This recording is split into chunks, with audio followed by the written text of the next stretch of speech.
Olá, este é o Poder Entrevista. Sou Ana Júlia Lopes, redatora do Poder 360. E eu sou Carolina Nogueira, redatora do Poder 360. E vamos entrevistar Sônia Guajajara, coordenadora executiva da APIB, Articulação dos Povos Indígenas e pré-candidata a deputada federal pelo estado de São Paulo, pelo PSOL. Sônia tem 48 anos, é do povo Guajajara Tenterrar, que habita a terra indígena Araribóia, no estado do Maranhão. É formada em letras, enfermagem e tem pós-graduação em educação especial. É militante em defesa dos direitos dos povos originários e do meio ambiente desde a juventude. Ao longo dos anos, se tornou uma das lideranças indígenas de maior projeção nacional e internacional. Em 2018, foi a primeira mulher indígena a compor uma chapa presidencial como candidata a vice ao lado de Guilherme Boulos, coordenador do MTST, Movimento dos Trabalhadores Sem Teto. Sônia, obrigada por ter aceitado o convite. Olá, obrigada a vocês também pela oportunidade. Agradeço também a todos os web espectadores que assistem a este programa. Esta entrevista está sendo gravada no estúdio do Poder 360 em 27 de abril de 2022. Para ficar sempre bem informado, inscreva-se no canal do Poder 360, ative as notificações e não perca nenhuma informação relevante. Sônia, eu começo a entrevista perguntando como a senhora avalia a gestão da FUNAI, a Fundação Nacional do Índio, durante o governo Bolsonaro. A FUNAI é essa instituição oficial do governo, né, que tem como missão proteger direitos, promover direitos, proteger os povos, e hoje tem assumido um papel, né, totalmente contrário ao que é de fato a sua missão.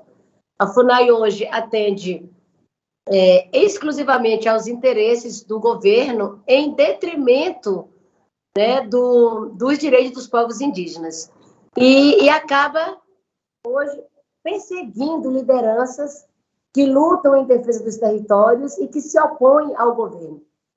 Então, a FUNAI deixou de ser esse órgão onde a gente leva as denúncias, onde a gente leva as reclamações, onde a gente busca um apoio, né? Porque hoje a FUNAI dá espaço para aqueles indígenas que apoiam diretamente o governo Bolsonaro e utilizam até dos seus meios de comunicação, né, da sua assessoria de comunicação, para divulgar, né, esses indígenas que trazem apoio ao projeto do governo Bolsonaro.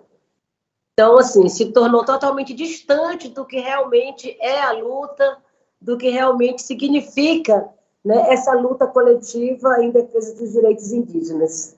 Em relação ao Congresso Nacional, a APIB, Articulação dos Povos Indígenas do Brasil, afirma que há uma agenda anti-indígena com projetos como o Marco Temporal e o da mineração. Como a senhora analisa a agenda em tramitação no Congresso Nacional? Tem até muito mais, né, que isso. Tem o projeto de lei 191, que é esse que autoriza a mineração em terras indígenas. Tem o projeto de lei 490, que é esse que trava, que impede qualquer demarcação em curso, né, ou que trava qualquer início de estudo para demarcar territórios indígenas. Além de que é um projeto de lei que traz mais 13 projetos de leis que já estavam meio que arquivados, já estavam ali paralisados, e o 490 reativam todos, né? Então, são 13 projetos de leis apensados no 490, inclusive a PEC 215, que é aquela PEC que ficou famosa, que transfere a responsabilidade, né, a atribuição de demarcação de terra indígena do Poder Executivo para o Legislativo. Então, ela também volta no 490. Tem o projeto de lei 2633, que é esse que está batizado como o PL da grilagem, que acaba premiando invasores de terras públicas. São, em média, 70 milhões de hectares de terra na Amazônia, não destinadas, e não destinadas porque o Estado brasileiro, porque a União não se compromete a regularizar, né? E agora acaba que esse projeto de lei diz que é para regularização fundiária, mas vai beneficiar somente, né, aqueles grandes latifundiários. E acaba premiando quem ocupou, quem invadiu essas terras nos últimos anos. Então, de fato, é uma agenda anti-indígena, anti-ambiental que tramita no âmbito dos 3 poderes da União, porque o marco temporal está no Supremo Tribunal Federal, né, marcado aí para retomar o julgamento no dia 23 de junho. Estamos ansiosos, porque é o resultado desse julgamento que vai orientar o futuro das demarcações de terras indígenas no país, né, porque tem um efeito de repercussão geral. Então, do Executivo vem sempre essas medidas, né, que, quando não articulada com sua base aliada no Congresso, vem direto por meio de decreto, por meio de medidas provisórias, né, por meio de portarias. Então, de fato, tem uma agenda aí, que a gente fala com o pacote da destruição, que tramita no âmbito dos 3 poderes da União, que flexibiliza a legislação ambiental, que suprime direitos constitucionais, e que todos visam inviabilizar a demarcação de terras indígenas, facilitar o acesso e a exploração desses territórios. Então, o movimento indígena tem se posicionado, né, fortemente contrário a todas essas medidas, né, que estão aí a todo vapor, e sendo o ano eleitoral, né, eles tentam acelerar ainda mais para aprovar antes desse recesso, né? Então, realmente, né, muito perigoso. A senhora mencionou essa questão do marco temporal, que de fato o julgamento está marcado no Supremo Tribunal Federal para o dia 23 de junho de 2022, e essa tese estabelece a demarcação das terras indígenas para definir se os indígenas podem ou não reivindicar as terras não ocupadas na publicação da Constituição de 1988. Na opinião da senhora, qual o impacto dessa tese para os povos indígenas? Não, é absurda, né? Porque ela é totalmente contrária ao que rege a própria Constituição Federal, né? E mesmo ainda não sendo uma, mesmo assim, em tramitação, né? Não é uma lei, ela já tem um efeito agora, porque muitas invasões aconteceram, né? Estão aumentando nos territórios, porque acreditam que essa tese vai ser aprovada, né? Então, eles já estão se adiantando para invadir territórios indígenas.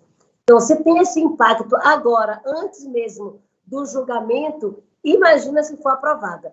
Então, a gente está acreditando no Supremo Tribunal Federal, no voto dos ministros, que eles possam, né, ter essa sensibilidade de votar contrário.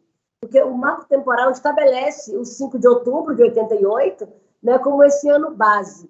E aí os indígenas são obrigados a provar que estavam nos territórios indígenas desse dia, e ainda precisa comprovar que essa terra já estava com requerimentos ali, requerendo, né, a tradicionalidade. Então, o marco temporal, ele nega toda, né, assim, essa tradicionalidade, essa ocupação tradicional dos territórios indígenas sobre os territórios.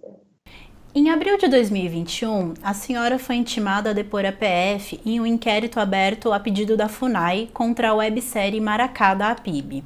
A fundação acusou a produção de difamar o governo ao abordar violações de direitos contra os povos indígenas na pandemia. A Justiça, por fim, determinou que a Polícia Federal arquivasse o caso por considerá-lo uma tentativa de depreciar a APIB. Qual o posicionamento da senhora em relação ao caso? Não, é totalmente absurdo, né, essa tentativa de processar, e foi uma investida da FUNAI, né, quando eu digo que a FUNAI hoje persegue lideranças, esse é um dos maiores exemplos que a gente pode ter, né, e ao mesmo tempo que tentou me processar, tentou também processar indígenas em Rondônia, em Roraima, né, por a gente se opor ao governo. A websérie Maracá, Emergência Indígena, né, foi uma live que nós fizemos, que a PIB organizou, com um conjunto de pessoas indígenas, né, artistas indígenas e não indígenas, lideranças, ambientalistas, para a gente pressionar o governo brasileiro a elaborar um plano de emergência, né, um plano para combater a pandemia entre os povos indígenas. Então, nada a ver ali com estar atacando o governo. A gente estava fazendo denúncias reais.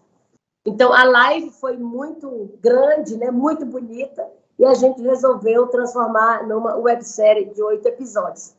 A FUNAI entendeu que era uma grande ofensiva ao governo e resolveu denunciar, né?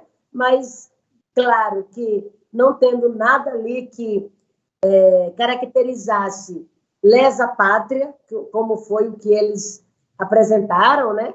A Polícia Federal arquivou rapidamente e ainda pediu para falar comigo, para me conhecer, que eles queriam saber quem era essa pessoa que estava sendo tão, né, atacada diretamente pelo órgão que deveria proteger, né? Então, né, assim, lamento por a FUNAI estar hoje assumindo essa posição totalmente contrária, né, ao que realmente eles deveriam fazer. Esse tipo de ação, por parte dos órgãos de investigação, é feita com frequência contra outras lideranças indígenas? Por quê? Eu acho que foi feita justiça, né? Se eles investigam, não tem nada a ver, o correto mesmo é arquivar, assim como foi arquivado de todas as lideranças que foram denunciadas nesse período, né? Eu acho que se tem ilícito, se tem alguma coisa errada, é claro que tem que se penalizar, né? Todo mundo tem que pagar pelo seu erro. Mas não tendo nada ali comprovado, não tinha outra orientação, né? Outra medida a ser tomada, a não ser arquivar mesmo esse caso, né? Sônia, no início de abril, a senhora estava em uma palestra na Escola Avenues, quando o aluno contestou uma fala sua e foi repreendido pelo professor. Na sua opinião, o estudante que tinha 17 anos foi desrespeitoso na intervenção que fez durante a palestra? Olha, na verdade, o aluno ali ele quis constranger, né? A postura dele foi de querer me inferiorizar e me colocar numa situação de mentirosa, como ele falou que eu estava mentindo em relação a alguns dados que eu apresentei, né? E aí ele falou, por exemplo, que aqui no Brasil se usa somente 3 tipos de veneno, de agrotóxico, né? No agronegócio. Então, ele quis ali querer me colocar numa situação constrangedora, mas ele também ele trouxe dados equivocados, né?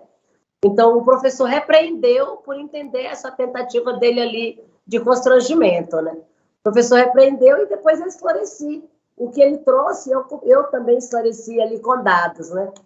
Então, acho que foi um episódio ali totalmente desnecessário, né? Como que a senhora avalia a atitude desse professor? Olha, ele respondeu, né, ali, claramente, talvez ele tenha sido um pouco mais incisivo, né, do que precisava naquele momento, né, mas eu acho que o respeito precisa haver de ambas as partes. O fato do menino ser um adolescente não dá o direito também de desrespeitar ninguém, né? Agora, sobre as eleições. A senhora anunciou sua pré-candidatura a deputada federal pelo estado de São Paulo. O que motivou sua decisão de concorrer ao Legislativo? Olha, São Paulo é a maior capital do país, né?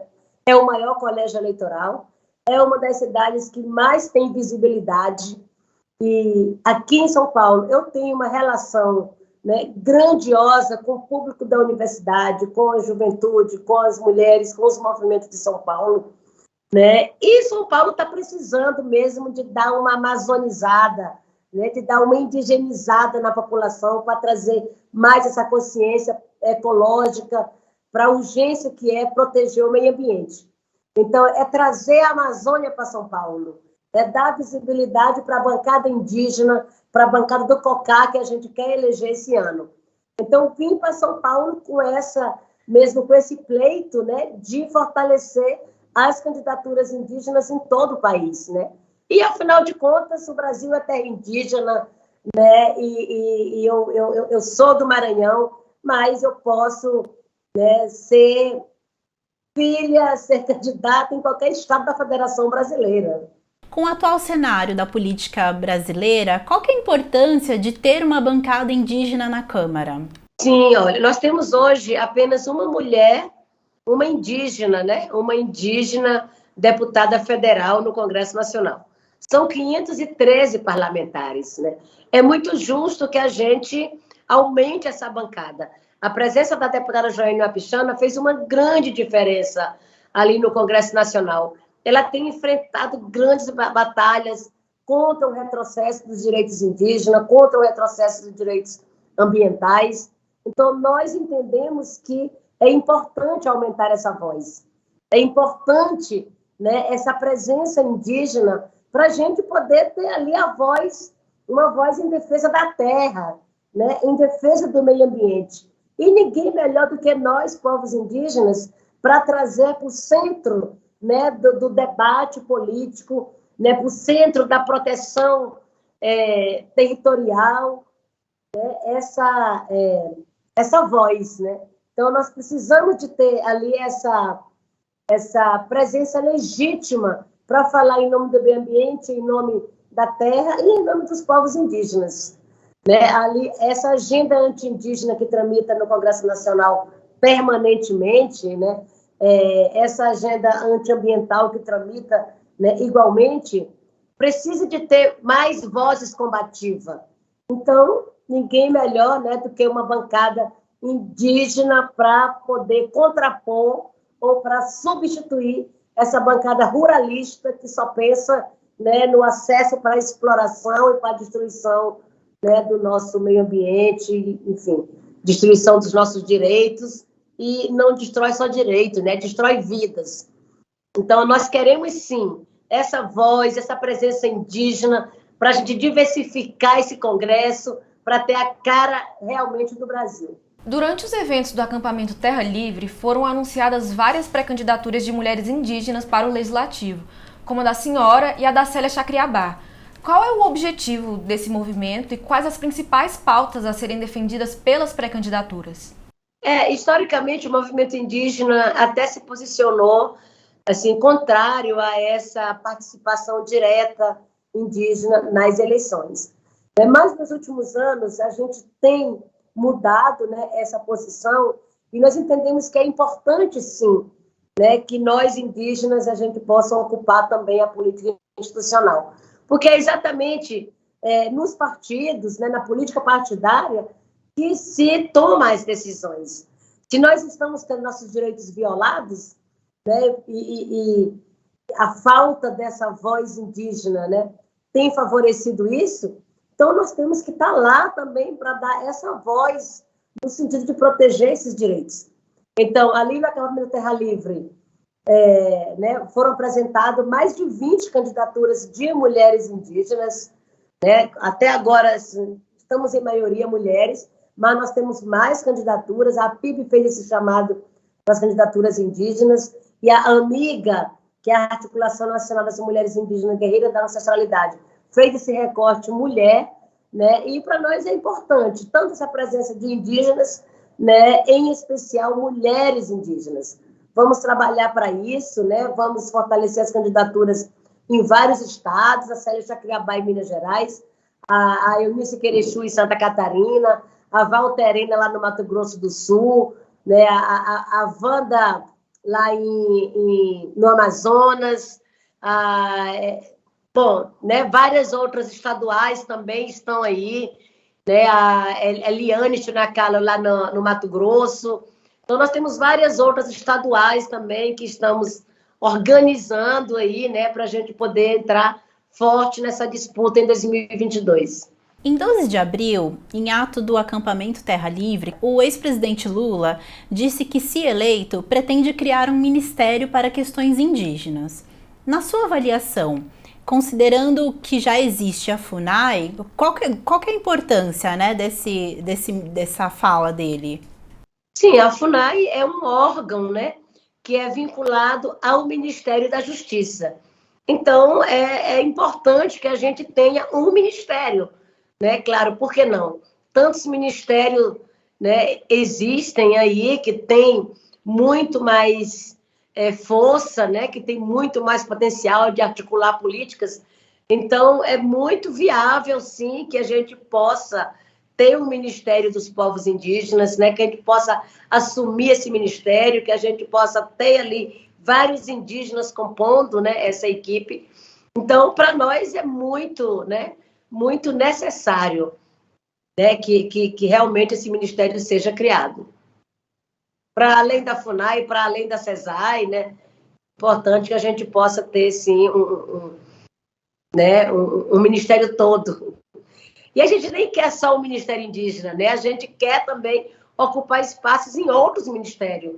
Tem o Ministério do Meio Ambiente, tem o Ministério da Cultura, tem o Ministério da Educação, o Ministério da Saúde, que todos têm políticas relacionadas aos povos indígenas. Então, a gente, né, pode muito bem estar distribuído em vários lugares também que se constroem políticas públicas. A senhora assumiria o cargo de ministra caso eventualmente isso se confirmasse e recebesse o convite? Olha, nós temos muitos indígenas preparados, né? E aí não sou eu que tomo uma decisão sozinha por mim, né? A nossa decisão é tomada no coletivo. Então, eu não tenho a pretensão de dizer aqui que eu assumiria, porque essa decisão vem de um debate mais amplo e participativo entre nossos povos, né? É uma decisão do movimento indígena, não da Sônia Guajajara. No ato, o ex-presidente foi cobrado pela construção da usina hidrelétrica de Belo Monte, que fica na bacia do rio Xingu, no Pará. Qual a sua opinião sobre as ações dos governos petistas em relação aos direitos dos povos indígenas, como a construção da hidrelétrica? Olha, várias outras políticas foram sim, né, foram sim implementadas no governo Lula, no governo Dilma. Né, foi o período que a gente mais teve indígenas nas universidades, né? Os indígenas entraram sim por meio das cotas, a Bolsa Permanência ajudou muito que esses indígenas permanecessem para concluir esses cursos de nível superior, né? Nós tivemos aí a própria PNGAT, que é a Política Nacional de Gestão Territorial e Ambiental das Terras Indígenas, que foi construída de forma muito participativa, com indígenas de todos os estados, né, do Brasil. Nós tivemos o Conselho Nacional de Política Indigenista, que foi uma comissão por um período, mas a gente conseguiu transformar ainda num conselho. A gente teve muito espaço, né, no Conselho de Segurança Alimentar e Nutricional. A gente criou a CESAI, Secretaria Especial de Saúde Indígena, né, ainda, né, no governo do PT. Então, nós tivemos, sim, muitos avanços. Tivemos espaço de participação, tivemos ali na construção dessas políticas, né? Tivemos essa contradição, que foi a construção de Belo Monte. Isso está dado, isso não é segredo para ninguém, que nós sempre nos posicionamos contrário, né, à construção de Belo Monte. O movimento indígena foi o movimento que mais reagiu, que mais foi para o embate, né, durante esse governo, porque é isso, né? A gente está ali para construir, mas a gente está também para dizer o que a gente não concorda. Né? Agora, nada se compara ao que foi o governo do PT com o governo Bolsonaro, né? Que é uma destruição total, que é o tempo todo aí tragédia, né? Então, não tem comparação. E chega ao final esta edição do Poder Entrevista. Em nome do jornal digital Poder 360, eu agradeço a Sônia Guajajara pela entrevista. Valeu, obrigada a vocês. Agradeço também a todos os webespectadores que assistiram a este programa. Esta entrevista foi gravada no estúdio do Poder 360 em Brasília, em 27 de abril de 2022. Para ficar sempre bem informado, inscreva-se no canal do Poder 360, ative as notificações e não perca nenhuma informação relevante. Muito obrigada e até a próxima!